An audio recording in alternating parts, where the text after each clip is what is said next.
Welcome to our Sociology world. I'm Dr. Crystal Elsie Huang from the Social Science Department, and I will be your instructor.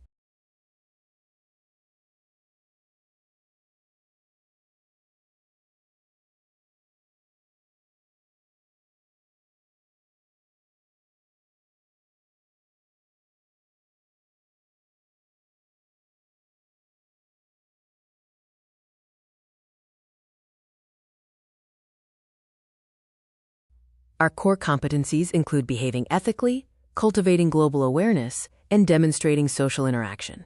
Ultimately, sociology is all about developing and using critical thinking skills. Critical thinking is central to sociological inquiry. We will explore what critical thinking is and, more importantly, how to apply it effectively.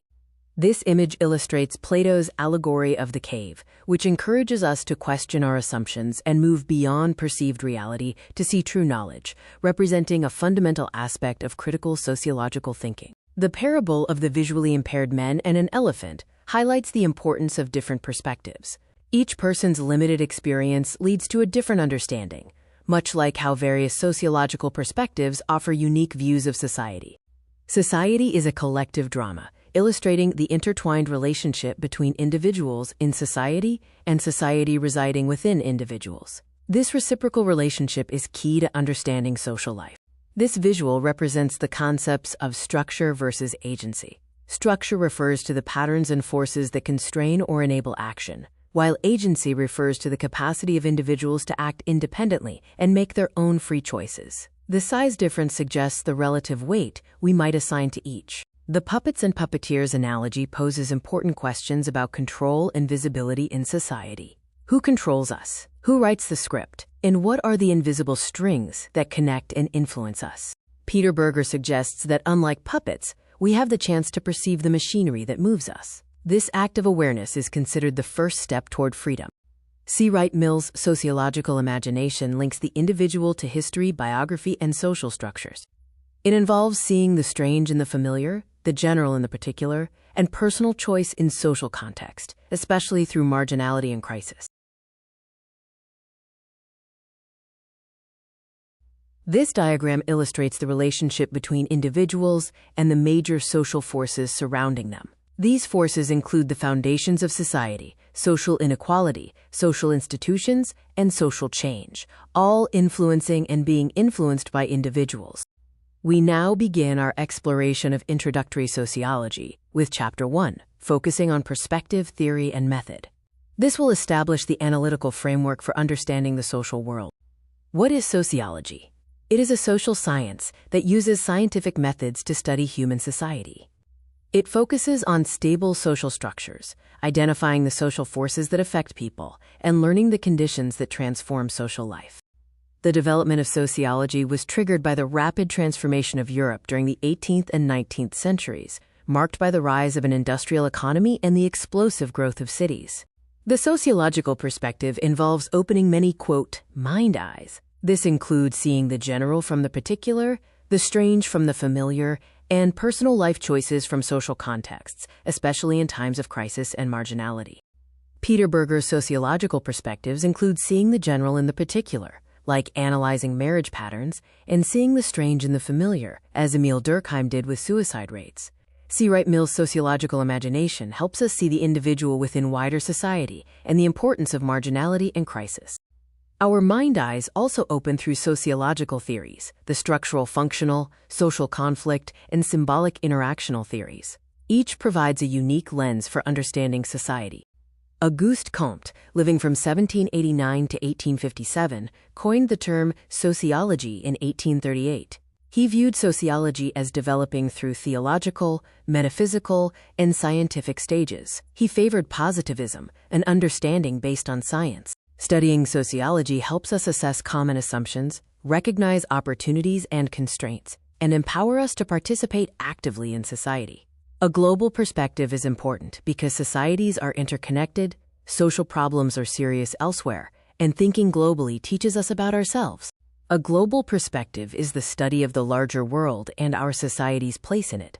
Societies worldwide are increasingly interconnected, and many social problems we face are more serious elsewhere.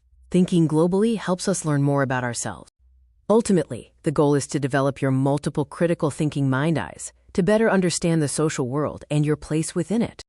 We use sociological tools like the three major sociological theories to help us think and act better and wiser. These theories are the structural functional theory, social conflict theory, and symbolic interaction theory, including dramaturgical analysis and social exchange theory.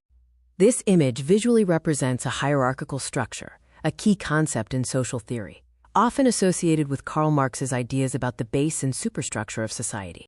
This political caricature depicts the structure of power in society. At the top, the powerful rule and deceive, while at the bottom, the working class supports and feeds everyone.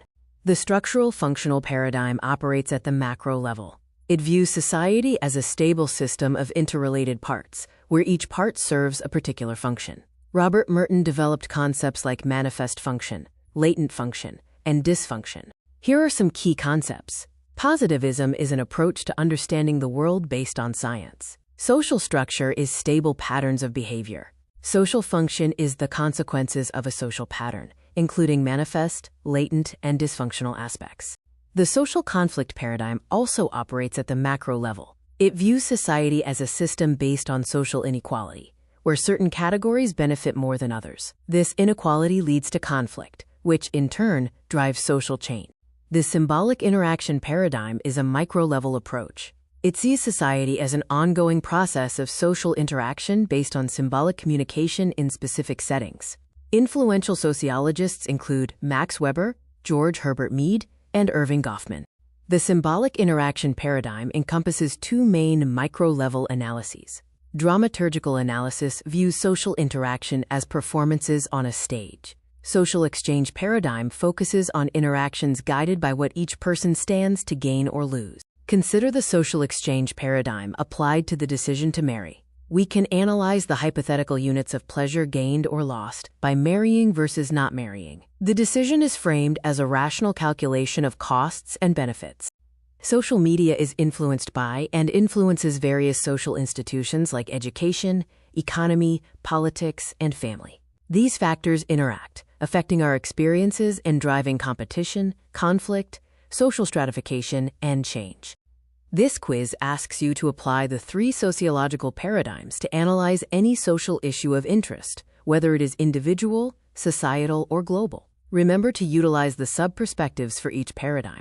This diagram summarizes the three major sociological analyses and their application to a social event. Structural, functional, social conflict, and symbolic interaction analyses offer distinct ways to study issues like gun control or divorce. For example, analyzing social media requires considering its overall function, the inherent inequalities, and the face-to-face interactions that shape our social reality. Each paradigm illuminates different aspects of the issue. Applying structural functional theory to social media, we ask how it supports society. Its functions include serving as an agent of socialization, advancing culture, increasing social integration, acting as social control, and providing entertainment and change.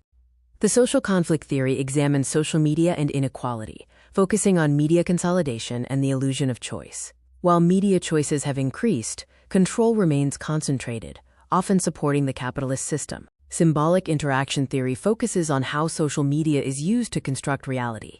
Individuals shape reality through interaction, but this process is influenced by the information provided through mass media.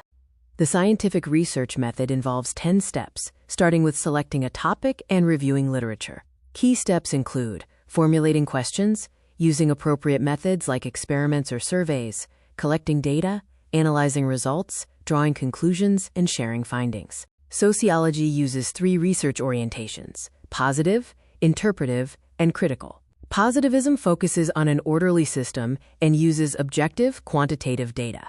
Interpretive sociology focuses on social reality as constructed meaning, using qualitative methods. Critical sociology seeks change, using activist strategies. Key concepts in sociology include science, concepts, interpretive sociology, and critical sociology. We also distinguish between dependent and independent variables, cause and effect, correlation, spurious correlation, and objectivity.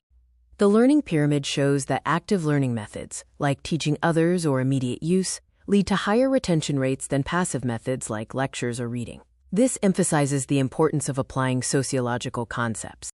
Thomas Friedman suggests that curiosity quotient plus passion quotient is greater than intelligent quotient. This highlights that engagement and drive are more crucial for success than sheer intelligence. We are encouraged to think critically and act with passion.